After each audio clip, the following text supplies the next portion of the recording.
Hey there, I'm Joshua Johnson. It's great to be with you on this Tuesday, May 3rd, and you know what we're talking about tonight: abortion and the Supreme Court. Officials confirmed that a leaked draft of a ruling is authentic but not final. The draft denounces Roe v. Wade and would overturn it. What would such a ruling mean, legally, politically, and socially? Emotions are running high for many Americans tonight, concerned about what this could mean for their rights. You've been sharing your questions and thoughts with us all day. Thank you for that. We will get into some of them just ahead. Also, protests are underway at the Supreme Court and across America. We'll consider what this document leak could mean for the future of America's highest court. This hot-button issue could reshape the midterms, including today's two primaries. We'll take you to Ohio and Indiana, and we'll keep an eye out for projections. Also tonight, the latest from Ukraine. Russian forces fired on a bunker just after women and children trapped there escaped it. And President Biden highlights the anti-tank missiles built in Alabama that are on their way to support the Ukrainians.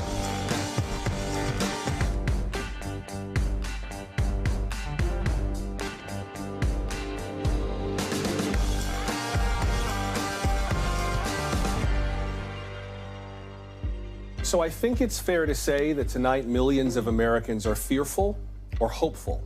Perhaps you too. We're getting closer to a turning point in the fight over abortion rights and the future of Roe versus Wade. This all started during last night's show. As we were talking about the Met Gala, Politico stole the spotlight with a bombshell report. It published a draft opinion from Supreme Court Justice Samuel Alito in a case challenging Roe. We cannot confirm whether enough justices support it to make it official, but the court did confirm that the draft is authentic. Justice Alito writes in part, quote, "The inescapable conclusion is that a right to abortion is not deeply rooted in the nation's history and traditions." He also asserts that, quote, "Roe was egregiously wrong from the start," unquote. Now, to be clear, this is not the court's final decision. It is a draft opinion. We'll get more into that in just a moment. But across the country, abortion rights supporters are protesting, not waiting for the finished product to come out. There have been protests in Philadelphia and Reno and Chicago and Knoxville and in front of the Supreme Court since last night. Women deserve better! Abortion hurts women! Women deserve better! Abortion hurts women! That's some of what we heard outside the high court, and here is some of what people across America told us about what overturning Roe would mean to them. I am excited for the prospect of an abortion-free America. It's an attack on women and women's rights and their freedom for choice and protection of their bodily autonomy. You said you woke up mad. Yes, I'm still mad. And I think a lot of people are mad, and we intend to fight this. Moms that already have 2 or 3 children shouldn't have to have a 4th if they don't want one. And young women that get pregnant, like what happened to me, shouldn't have to go to an illegal abortionist if they don't want to have a baby. It's just not right. I'm pro-life, but I mean, I think there's still some circumstances where, you know, a woman could decide to have an abortion for, you know, different reasons. That last rather nuanced view reflects what an NBC News poll revealed last year. 54% of adults told us that abortion should be legal in all or most cases. 42% said they thought it should be illegal in all or most cases. A lot of you shared your thoughts with us today on both sides of this issue. Annie Brooke writes, "I can't believe this is the country where I'm raising a daughter. It's terrifying to think she may lose bodily autonomy." Ziona writes, "It should be between the woman, her doctor, and whatever deity she may or may not believe in." Also, Ray writes that overturning Roe would mean that the abortion issue would rightfully fall to the states. And Alan writes, "Simple probably to Christians. God gives us life, and only God has the right to take it away." We will get to more of your thoughts and questions in a moment, but let's begin at the Supreme Court with MSNBC anchor Yasmin Vasugian. Yasmin, good evening. Good evening, Joshua. There's a lot going on, I got to tell you. And I have my hand to my ear because the audio is pretty bad here. Obviously, it's incredibly loud. Walk with me, John, a little bit, because I just want to give Joshua a sense of this crowd here right now. If you don't mind, just pushing aside. Sorry about that. Listen, they started this rally at 6 p.m. tonight. This is, I believe, the second kind of official rally of the day. Folks have been here all night for the last 24 hours since that opinion leaked. John, let's just do a 360, because I kind of want to give folks a sense of just how large this crowd really is. I mean, if you can kind of swing all the way around here, you see folks for a while here, and it looks as if they are not dissipating anytime soon, Joshua. I was actually here at the Supreme Court when they argued. I believe it was back in February. The crowd was not as large then as it is now. Now, John's got to walk a little bit with me, Joshua, but usually you guys know at this point I walk a lot when I do these sorts of things. So let's talk to some folks that are out here today that came specifically here to kind of support abortion rights for women. Cerise is one woman who came out here to talk a little bit about that. Cerise, good to talk to you. Thanks for talking to me today. How are you feeling today in hearing about this leaked document from the Supreme Court and possibly overturning Roe v. Wade?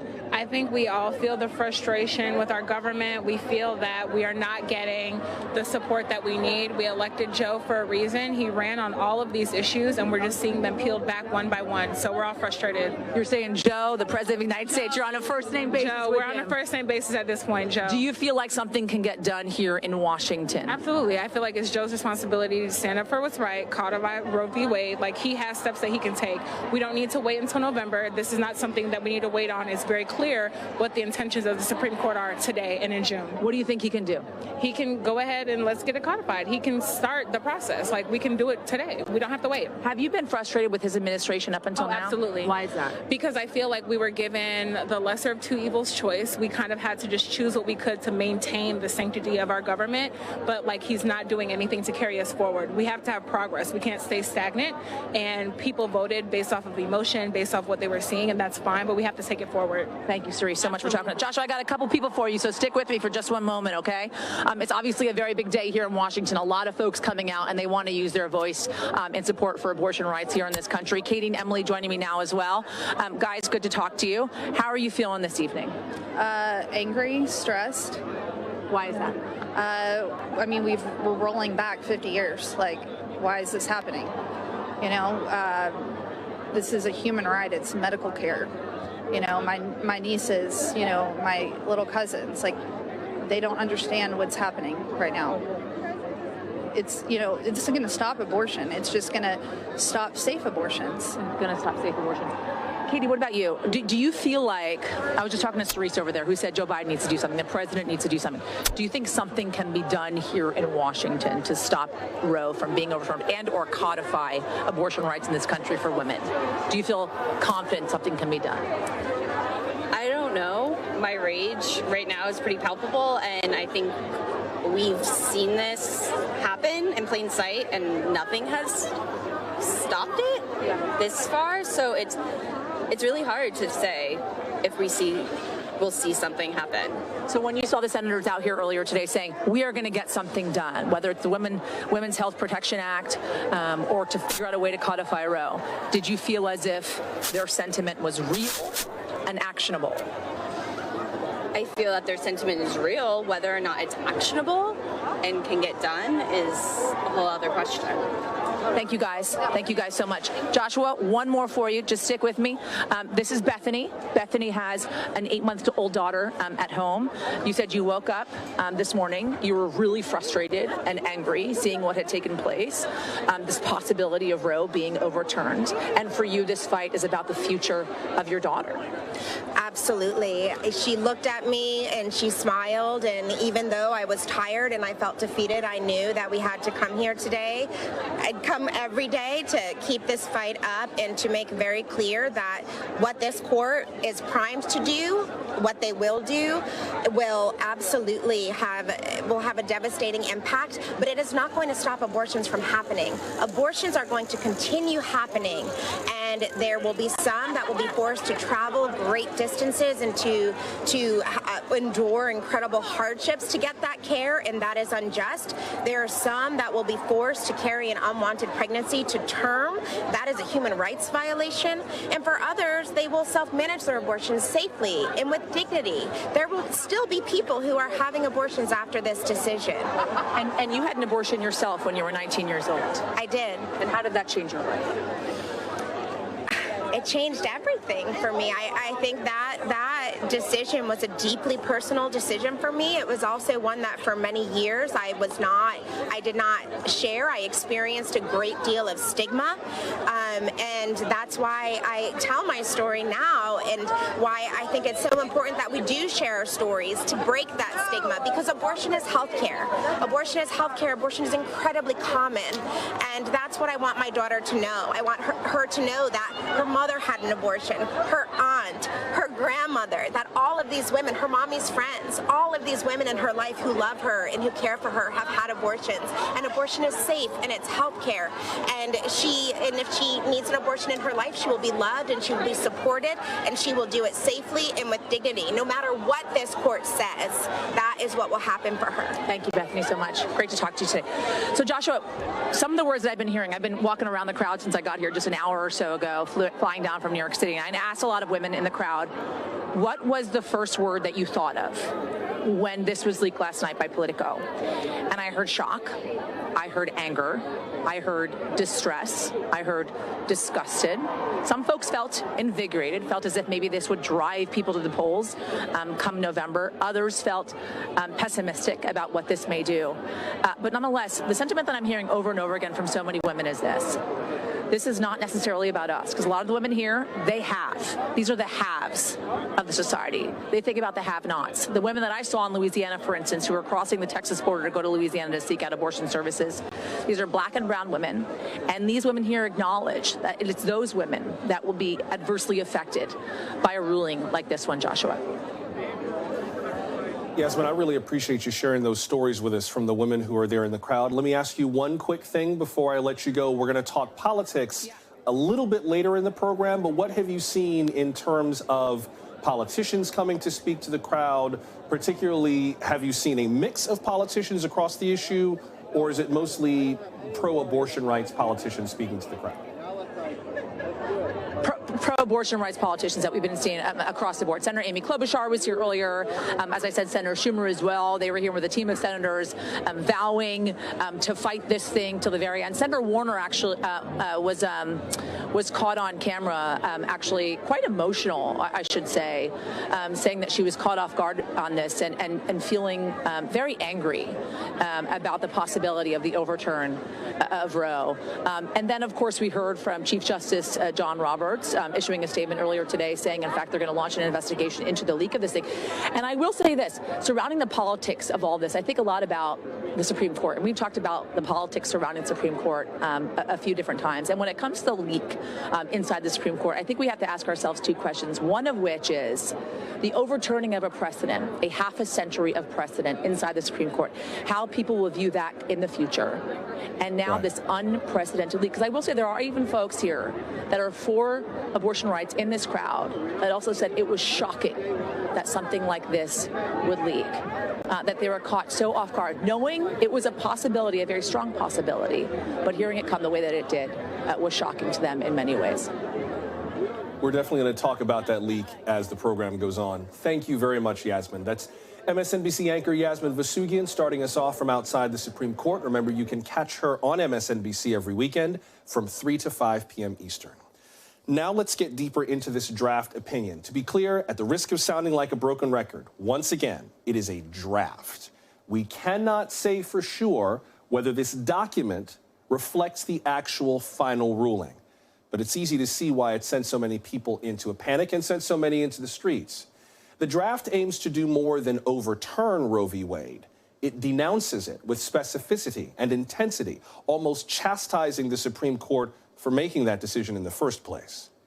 Let's continue now with Carolyn Shapiro, a law professor at Chicago-Kent College of Law. She is a founder and co-director of its Institute on the Supreme Court of the United States, and she previously clerked for Justice Stephen Breyer. Professor Shapiro, welcome. Good to have you with us. Thanks for having me. Help us understand this process of draft opinions. I think a lot of people, when they saw how long this draft opinion was, how specific it was, it looked done. And I think seeing a document like that that's done makes it feel like it's a done deal. What should we understand in terms of how the Supreme Court uses drafts? So the way it works is after oral argument, the justices, all 9 of them, meet together in what's called conference. And it's a private meeting, nobody else is in the room. And they take an initial vote. Most of the time, the final vote is the same, but not necessarily. Whoever the senior justice in the majority is, then assigns the opinion either to themselves or to one of the other justices also in the majority. My best guess, and it is a guess, is that here the chief justice in the most senior justice in the majority would have been Justice Thomas, because if it had been the chief justice, he probably would have kept the opinion for himself. But there's reason to believe the chief justice wouldn't be willing to go quite as far as this opinion does in terms of overruling Roe in its entirety. Once the opinion is assigned, the justice who's supposed to write it does a draft with his or her law clerks, and that when that draft is done in chambers, and in chambers it could go through quite a few drafts before it gets to this next stage. But once it's done in chambers, they then circulate it to all of the other justices on the court and invite their responses, invite them to join it. What often happens at that point is that justices who basically agree with the opinion might just join, or they might ask for some changes to the opinion. Sometimes those changes are very modest, sometimes they're more significant. And then the author of the opinion has to decide what to do about those requests. So what we have here is the draft that is being circulated at that first stage. It's the Justice Alito's first effort to get 4 other justices to join him in this opinion. So Right. we don't know for sure if there will be 4 other justices who join or whether there will be some changes made. What do you make of the impact of the leak of what looks like a working draft of the court's opinion? Well, the leak is completely unprecedented. There's really no other example of this, certainly in modern times, of an entire draft opinion leaking. We've seen leaks where there's been even a result was leaked and sometimes some information about deliberations, but nothing like this has really ever happened before. So that's surprising, but it doesn't really change anything in terms of what this draft says, and what it does appear is likely to be the opinion of the court, if not exactly this, but in substance. As we continue to look at live shots of protests, this is a look from San Diego. Forgive me, I don't have the precise location in San Diego, but we'll see if we can figure that out. Let me also ask you, Professor, about the verbiage of this ruling. In part, Justice Alito writes, Roe was on a collision course with the Constitution from the day it was decided. I wonder what your sense is of just the tone of this opinion. It sounds like from the very beginning, I mean, even Brown versus Board of Education isn't this strident in its response to Plessy versus Ferguson. He's almost chastising the court for the legal logic that it used to decide Roe in the first place. I wouldn't say almost. I would say he is. But the tone doesn't honestly surprise me that much.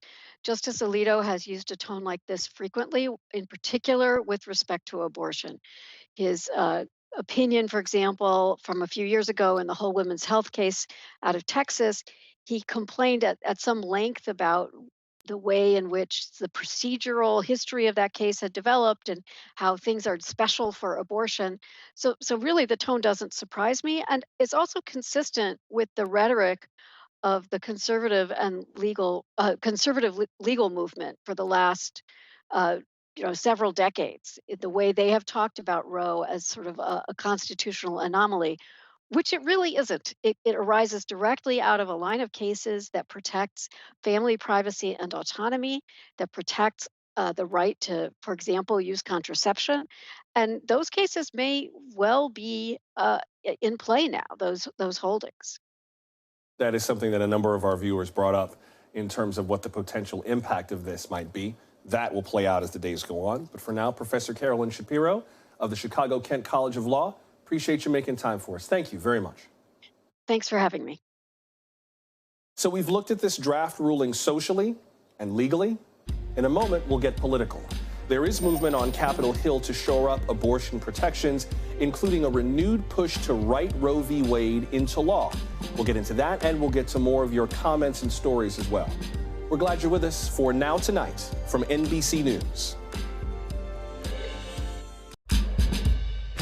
If I get elected President of the United States and the Supreme Court overrules Roe v. Wade, I'm going to send legislation to the United States Congress to pass it and codify it.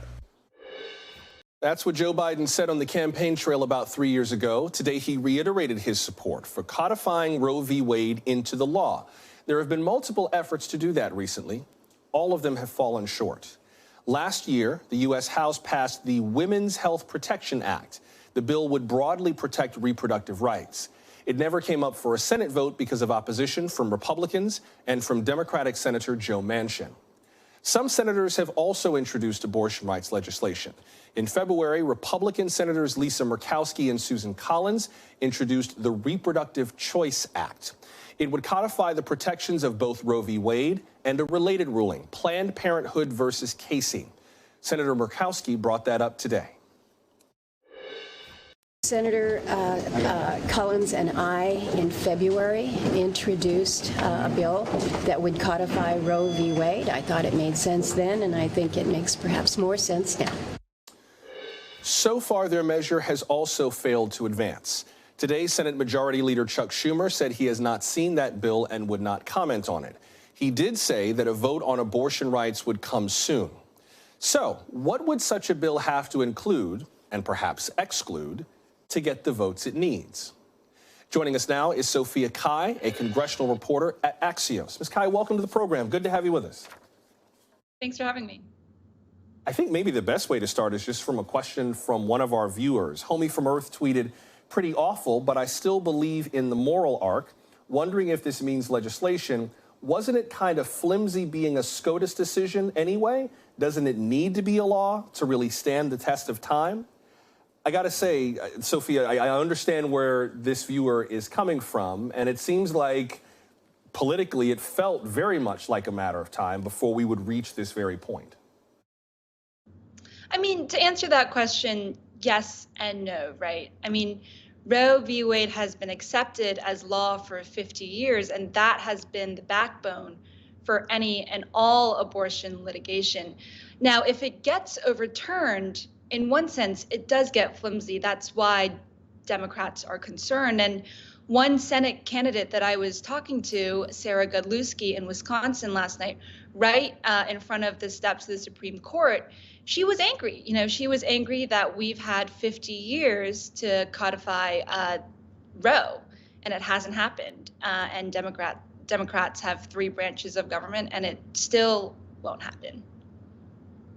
You're looking at pictures now from New York. That's Washington Square Park in Lower Manhattan in the area of New York University, not far from here.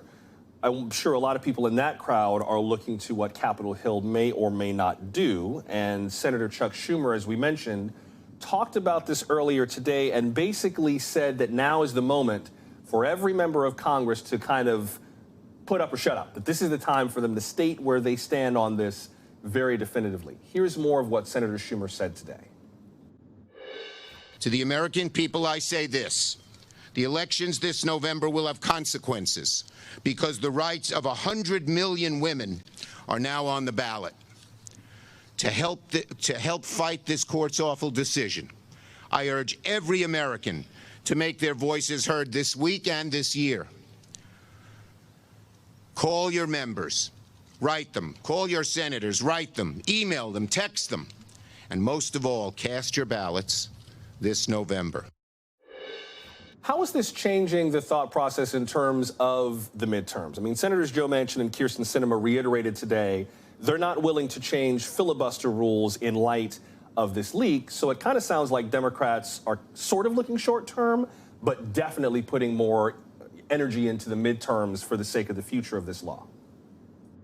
Yeah, for sure. I mean, it's a 50-50 Senate. If Democrats are to pass some sort of a bill, it would need to overcome a filibuster, but that's impossible. And so what you're seeing is Senate Democratic candidates continuing to call on the campaign trail for a nixing of the filibuster in order to codify Roe. And you know, for months now, Democratic strategists and pollsters have been plotting privately and preparing beta testing ads that address the threat of diminished abortion access.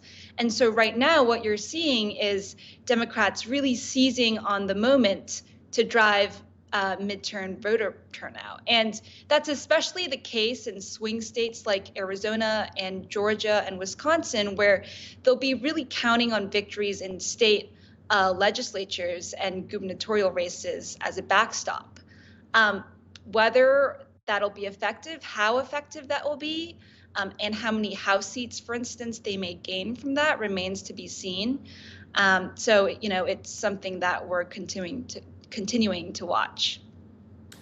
Back now to our pictures from San Francisco. This is the federal complex in downtown San Francisco, not far from Market Street, and across the street, the U.S. courthouse and also the Court of Appeals, where some of the most contentious court cases in this country have been heard in recent years, including the case that led to Obergefell v. Hodges, which legalized same-sex marriage nationwide. So it is understandable why people will be protesting in that spot in San Francisco. Let me ask you about Republican politics also before I have to let you go. Senate Minority Leader Mitch McConnell was asked about all of this earlier today. Here's part of what he said. Do you take personal credit for abortion rights likely to go away for millions of people in this country? Yeah, I think the story today is an effort by someone on the inside to discredit the institution of the Senate. So much of the response to all this on the Republican side has been on the leak itself and the investigation. There was a memo from the National Republican Senatorial Committee that came out today, too, and it calls for focusing on the Democrats as being, in their words, angry, strident, rigid science deniers on the issue of abortion. It says in part, quote, Republicans must be the opposite, demonstrating compassion and kindness toward all people, mother and child, born and unborn, unquote. Before I have to let you go, where do we see the counter messaging on this standing? We haven't heard much from Republican lawmakers or from anti-abortion rights activists today. And we should take note of that, right? Because Republicans really want to make the focus all about the leak and not about the substance. And that's because the majority of people across the country want some sort of access to abortion. And in order to distract from abortion itself, and which is why in the memo you see the Senate campaign arm of the Republican Party asking candidates to avoid talking about abortion as much as possible. So that's not a coincidence. And it's happening both in Congress and on the campaign trail. And you'll see them pivoting to issues like inflation and gas prices. And that is very much intentional. Yeah, the memo that came from the National Republican Senatorial Committee did indeed refer to other issues. The political messaging is to focus on those issues and blame Democrats for focusing on abortion when there are, in the view of Republicans, other issues that people would rather be spending time talking about. Sophia Kai, congressional reporter for Axios. Appreciate you making time tonight. Thank you very much. This is a highly emotional topic, clearly. And we're here to welcome everyone on every side of this issue. So if you have more questions about all this, or if you have stories that you would like to share about how this affects you, please send them our way. Also, feel free to let us know if there are personal details you would like us to keep private. We are at NBC Now Tonight on Twitter, TikTok, Facebook, and Instagram. If you would like to leave us something a little more sensitive, you can leave us a brief but brilliant voicemail at 888-575-2NBC. That's 888-575-2622. Or email us nowtonight@nbcnews.com. We'll pick up this story tomorrow, but today's other top stories are just ahead, including a live report from Ukraine on the evacuations happening in Mariupol, and an update on the primary elections in Ohio and Indiana, including races for governor and senator. Before we go to break, take a minute and scan the QR code on your screen, the one in the bottom right. That'll subscribe you to our new podcast. You can listen to Now Tonight 5 days a week on Spotify or on your favorite podcast app.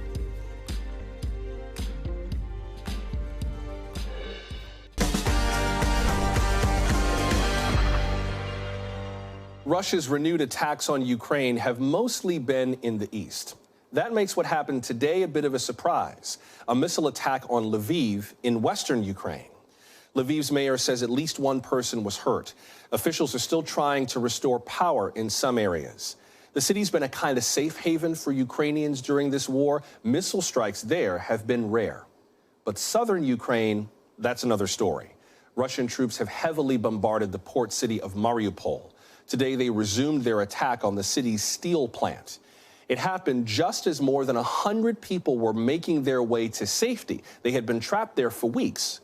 Satellite images show that the Russians have flattened huge parts of that facility. Look at the picture on the left from March and on the right from just a few days ago. We're now getting an idea of what life was like inside the steel factory during those attacks from those who made it out.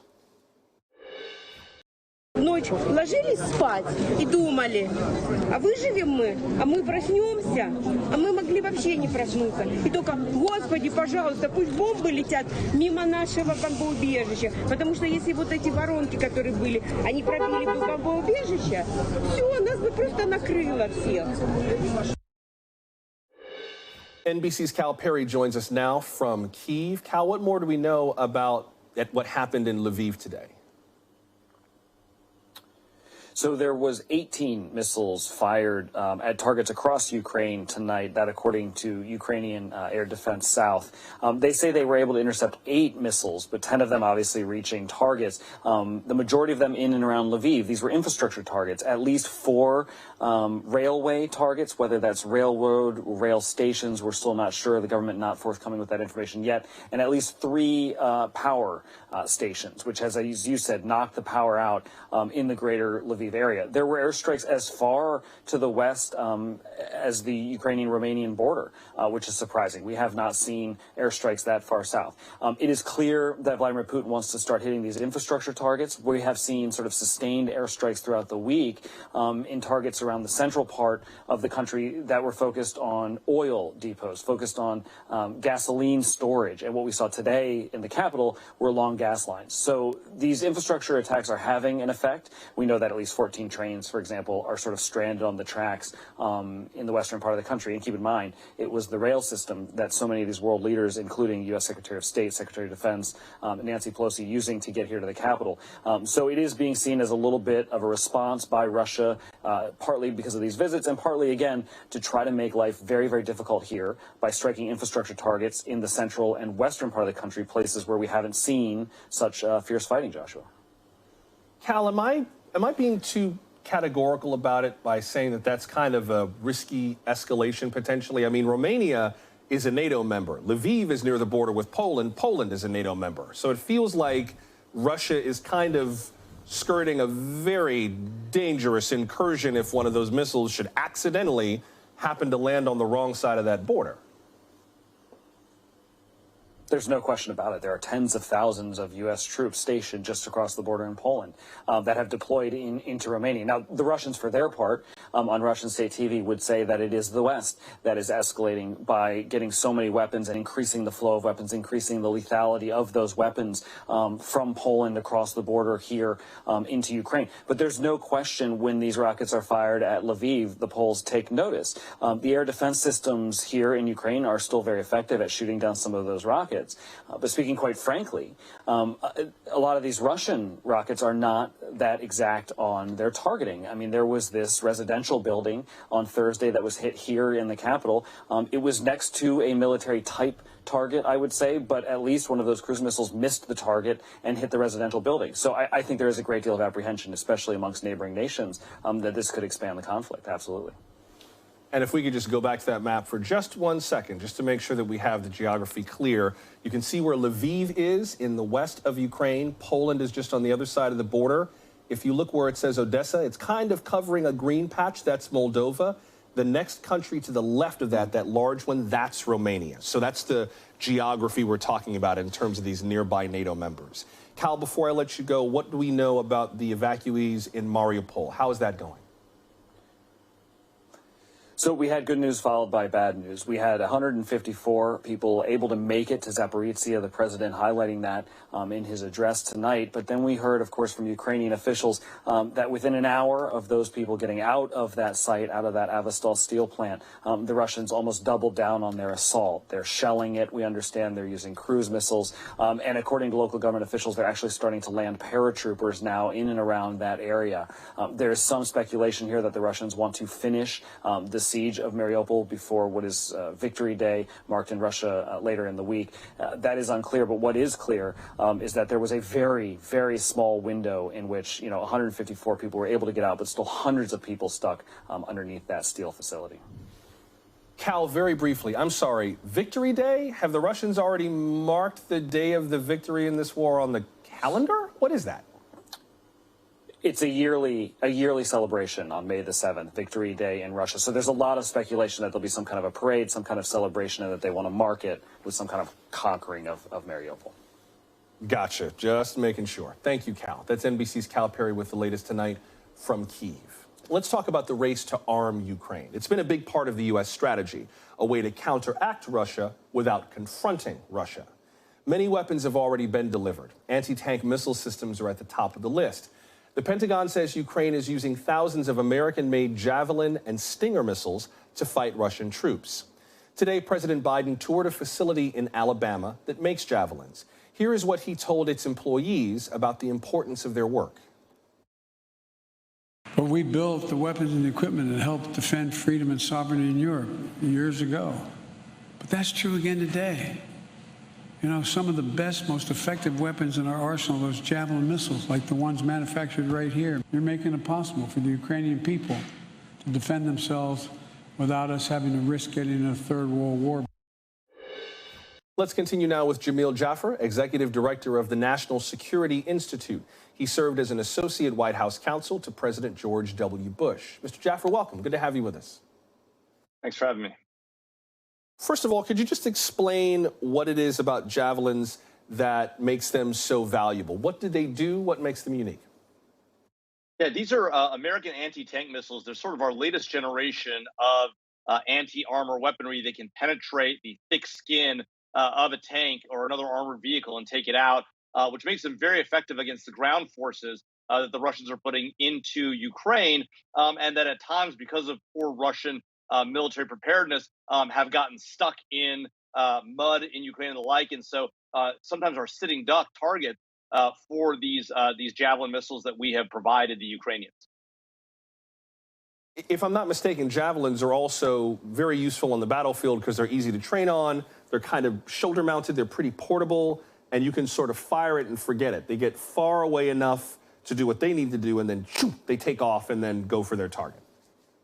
Exactly right. Just like the Stinger missiles that we're providing, which are also man-portable. If you remember, the Stingers harken back to the days of the Afghanistan war against the Soviets, which we provided the Mujahideen, then our allies in Afghanistan, Stinger missiles to take out Russian helicopters. We're providing very similar equipment, obviously an upgraded version of those Stingers to the Ukrainians now as an anti-air weaponry also. So you're exactly right. These man-portable, easy-to-use, transportable devices that can be sort of fire and forget against these targets are really what we're providing the Ukrainians today with respect to these two particular sets of weapons. We were just showing on the screen that about 5,000 Javelins have been sent to Ukraine for this effort. Javelins are not cheap. They cost about $176,000 each. And President Biden also mentioned funding in his speech today. Listen. I urge the Congress to pass this funding quickly to help Ukraine continue to succeed against Russian aggression. This fight is not going to be cheap. But caving to aggression would even be more costly. So there's a $33 billion funding package that's currently pending. There is a bill that Congress has passed. I don't believe the president has signed it yet, that would create a lend-lease system, very similar to what FDR had to support the Allies in Europe during World War II.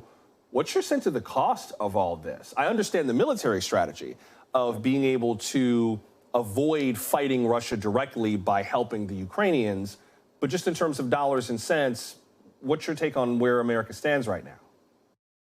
Yeah, look, I mean, this $33 billion the president is requesting is on top of the $13.5 billion that Congress has already approved, not to mention earlier efforts that we put into Ukraine. So, you know, the total cost of this package, by the way, it's not just military equipment in terms of this package. Some of it is humanitarian there, as you're showing on the screen. Some of it is backfill for something we've already provided them. And some of it is this new equipment. But look, the key thing to consider here is that we've got Russia invading a sovereign country in the heart of Europe. They're going after civilians at mass scale. They're going after apartment buildings, schools, hospitals and the like. And so in a lot of ways, the U.S. does have to step up and lead here. And one asks the question, look, we're putting weapons in now. We've given them some intelligence, right? What more else do we need to do to bring this conflict to a rapid close so that the 5 million people that have already been made refugees outside of Ukraine, the 6.5 million internally displaced, and the thousands that have already been killed, how can we now reduce that burden on the rest of Europe and on Ukraine itself and get the Russians to move out of Ukraine? Things actually look like they're getting worse potentially here, because now we're hearing that the Russians over the next few days may actually seek to annex the two separatist parts of Ukraine that have broken away, the Luhansk and Donetsk provinces. So more to come on that question also. That kind of gets to a question we got from a viewer in terms of what happens during the Russian advance. Mark emailed, I was wondering if the U.S. government or NATO take into consideration what happens to these weapons in the areas Russia takes over. Yeah, look, these are hard and important questions. Are we supplying the Russian military if they're able to take these weapons and use them themselves? Certainly, that's always a problem in any conflict. We've seen that happen even in our departure from Afghanistan. As we left a lot of equipment behind. We tried to destroy some of it. We tried to disable some of it, but not all of that was successful. You saw Taliban fighters famously driving around in American leftover vehicles. So the same problem is true here. The Russians, of course, have their own equipment. I think the real challenge here is, how do we put the Ukrainians in a place where they can actually win this conflict? And I think that's going to be a very difficult thing, because at the end of the day, if the Russians are successful at calling up more forces, an effort that Vladimir Putin is trying to engage in today, currently back in Moscow, right, they have the wherewithal potentially to stand and continue to fight over the long term. And while the Ukrainians have demonstrated great success and willingness to fight and heroism, right, how long are the Allies willing to stand by and watch this happen? And how many casualties are we going to see on the battlefield before somebody says enough is enough? We need to step up and do something different here and push Vladimir Putin out, or bring him to the negotiating table and end this thing once and for all. One last very quick question. Pentagon Press Secretary John Kirby was asked about America's stockpiles. Very briefly, what is your sense in terms of how it affects America's military readiness to send these weapons overseas instead of keeping this within the Pentagon's control, before we go? Well, certainly we're refilling those supplies now with this request the president made. Some of it is for backfill for those very supplies. But no doubt our adversaries around the world are looking at what's happening in Ukraine, questioning America's resolve and saying, might this be a moment of weakness? So as China looks at Taiwan and thinks about, is now a moment to take action, that's a very real concern, particularly as we've drawn down some of these supplies. So it's important that Congress does backfill those supplies. Jamil Jaffer, Executive Director of the National Security Institute. Mr. Jaffer, thanks very much. We appreciate it. Thanks for having me. Up next, we check in on the primary elections in Ohio and Indiana. The races there might be an indicator for much of the U.S. That's just ahead. Stay close.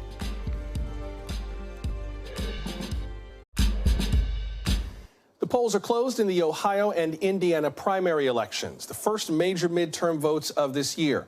Ohio's results in particular could help tip the balance of power in Congress. NBC's Vaughn Hilliard joins us now from Cincinnati, Ohio, the watch party for J.D. Vance. And Vaughn, let's start there. How is it looking, and what's the mood like at the watch party? The race has not been called here on the Republican front here, Joshua. On the Democratic side, Tim Ryan has secured the nomination. So we know, at least on one half of this, who is going to be in this Ohio Senate contest to replace Republican Senator Rob Portman, who's retiring. But here right now, we are looking at these results coming in. J.D. Vance, the author of Hillbilly Elegy, who earned the endorsement of Donald Trump just about 3 weeks ago, right now is ahead from the early returns that are coming in so far. But Josh Mandel, as well as Matt Dolan, another contender who rose late in the polls here, are both still very much in this, and there still may be a ways to go here in the evening until we really understand who the Republican nominee is going to be. With regard to the gubernatorial race, it looks like we can project winners in that race on the Ohio side. We are projecting that Nan Whaley, the mayor of Dayton, Ohio, will win on the Democratic side, and Mike DeWine, the incumbent governor, will prevail on the Republican side. Tell us about that race and what the impact of that might be in Ohio. You know, I know, Joshua, we've all been focusing a great deal on the Republican primary for the U.S. Senate seat, understandably, because Trump weighed in, and of course, you know, we're always looking at the balance of power in the U.S. Senate. But this governor's race, suddenly, especially after last night's, the draft of the majority opinion of Roe v. Wade decision coming out here, these governor's races are going to be crucial. There's going to be a greater investment in them because in a place like Ohio here, Mike DeWine, the Republican incumbent, is going to be the Republican nominee again here. And just 5 days ago, the supermajority Republican legislature was debating what they're calling a trigger bill. Essentially, as soon as Roe v. Wade is officially overturned by the U.S. Supreme Court, here in the state of Ohio, abortions would be illegal, even in cases of incest or rape here. And you have a governor, and Mike DeWine here, who just in 2019 signed their version of a heartbeat bill here. And that is where you're looking at Nan Whaley, the mayor of Dayton, Ohio, who is going to somehow try to close the gap. You know, Donald Trump won it here by 8 points in 2016 and 2020. This will be a challenge. But to what extent can she galvanize voters to come out around this particular issue and perhaps give her a striking chance that if, you know, it comes down the line there to beat back some of these measures that a Republican legislature in the future would try to pass? I know the Indiana Senate primary is a lot more straightforward, basically kind of one candidate on each side. And of course, we are projecting those candidates to win. Thomas McDermott on the Democratic side, Todd Young on the Republican side. But Vaughn, give us a little context for that race and how that factors into the midterms this year. Yeah, this is going to be this should be an easy re-election for Todd Young here. And, you know, when you're looking at where Democrats have their focus trained, you know, there's a tough reality that they're looking at here. And that is that the contests are not expected to be easy in several states, from, you know, Arizona, where they're trying to hold on to Mark Kelly's U.S. Senate seat, out to the likes of North Carolina here, over to Georgia, where Raphael Warnock is trying to hold on to his seat. Indiana is a place where Democrats don't have their eyes trained, and they are unlikely to try to invest much money. We saw in the last go-around in 2020, great amount of money go into some of those races that, you know, a lot of Democrats said that they had no chance, like a South Carolina race when Jamie Harrison took on incumbent Lindsey Graham, and ultimately a lot of money ultimately led to a loss, which was expected despite some of those early hopes. Again, just to summarize, we can project that Nan Whaley, mayor of Dayton, will win the Democratic primary for governor of Ohio. Mike DeWine, the incumbent Republican mayor, we expect him to win the primary there. And on the Senate side, we're projecting that Congressman Tim Ryan will prevail in the Democratic primary for Senate. The Republican race at this point is too early to call. Thank you, Vaughn. That's NBC political reporter Vaughn Hilliard from J.D. Vance's Watch Party in Cincinnati. If inflation is making you change your shopping decisions, you are definitely not alone. How some Americans are finding ways to spend less before we go.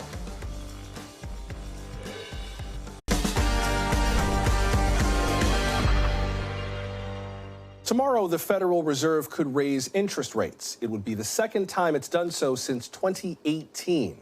For many Americans, inflation is already a big concern. That includes Nita, who left this in our inbox. We are concerned about the increase of rent that went up 4%, the increase of groceries, gas, and other supplies and needs. We are working day by day and trying our hardest to survive, and the rich keep getting rich and the poor keep getting poor, and the government solution does not help us.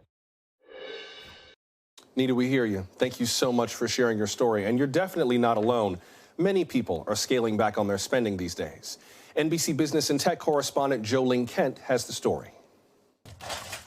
Tara James is exhausted by rising prices. It's been difficult. My grocery bills are getting larger and larger. The single mom in Yonkers, New York, just started a new job after being laid off in the pandemic. But with inflation at 8.5% and an 11-year-old son. What kind of changes have you had to make? We're having less meat. We're less fresh vegetables because they're a little bit more expensive. In a new NBC News Morning Consult online poll, 6 in 10 shoppers say they've decided not to purchase an item because it was too expensive or decided to wait until the price went down.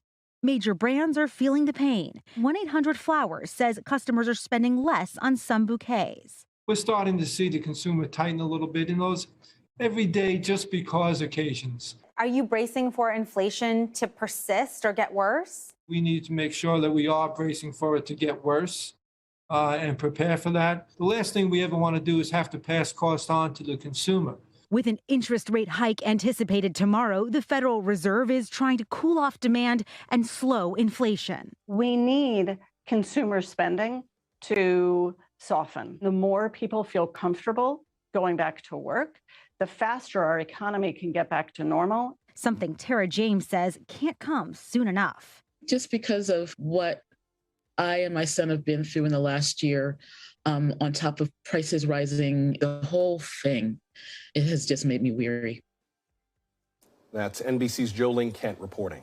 Remember to keep sending us your questions and stories about the future of Roe v. Wade. We're at NBC Now Tonight on social media. You can leave us a voicemail or send us an email. And remember to subscribe to our podcast on Spotify or your favorite podcast app. Until we meet again, I'm Joshua Johnson. We'll see you tomorrow. Good night.